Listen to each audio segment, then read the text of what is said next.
Me revoilà, les enfants. C'est moi Lapinou, je vais vous lire une deuxième histoire. J'espère que celle d'avant vous avait plu. Celle-ci s'appelle L'ogre bio. C'est là, là.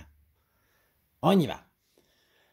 Autrefois, l'ogre José avalait tout ce qui tombait sous son nez.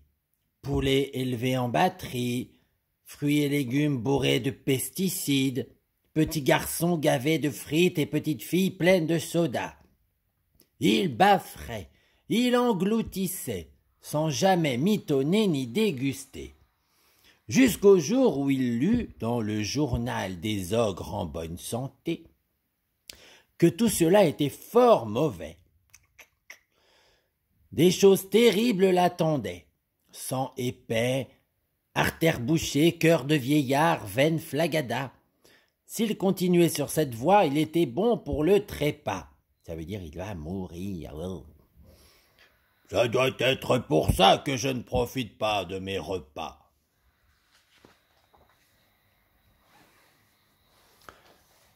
La solution, l'article la donnait. Manger bio.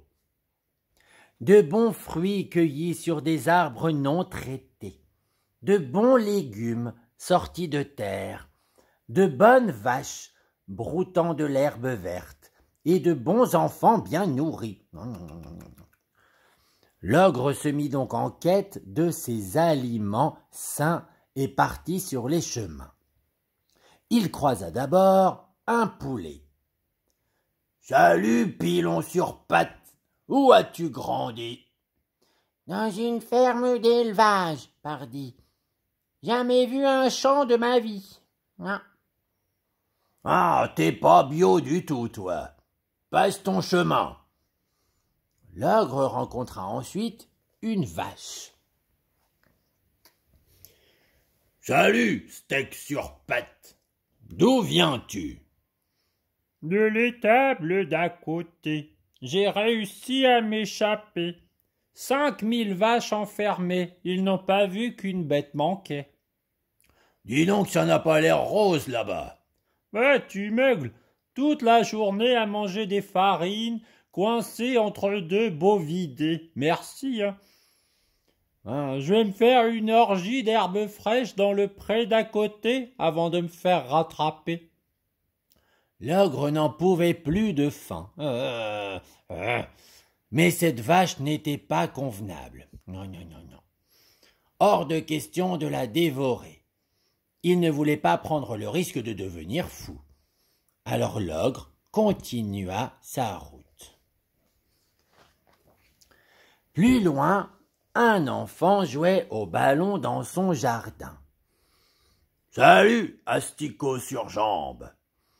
Tu as mangé quoi hier soir ?»« Du poisson pané et du riz, comme tous les mardis. »« Et le poisson, il venait d'où ?»« Du congélateur, pardi. C'était du poisson carré. » L'ogre poussa un énorme cri. « Ah ! Il n'y avait donc rien de bio dans ce fichu pays. Comment allait-il faire pour ne pas mourir de faim ?»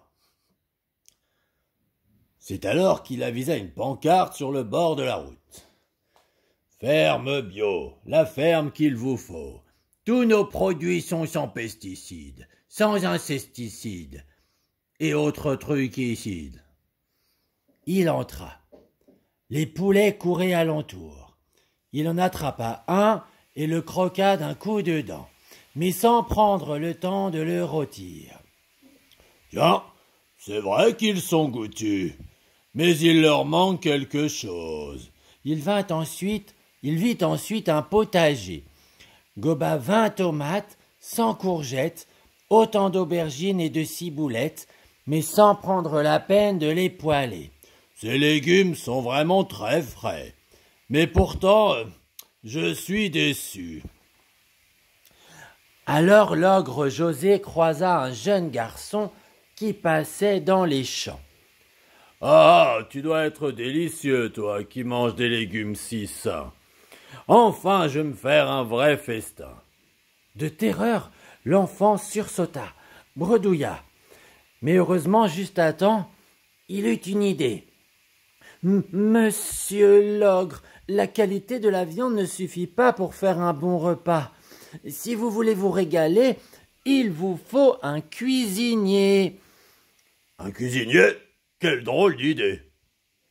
Engagez-moi sur le champ, dit le jeune garçon.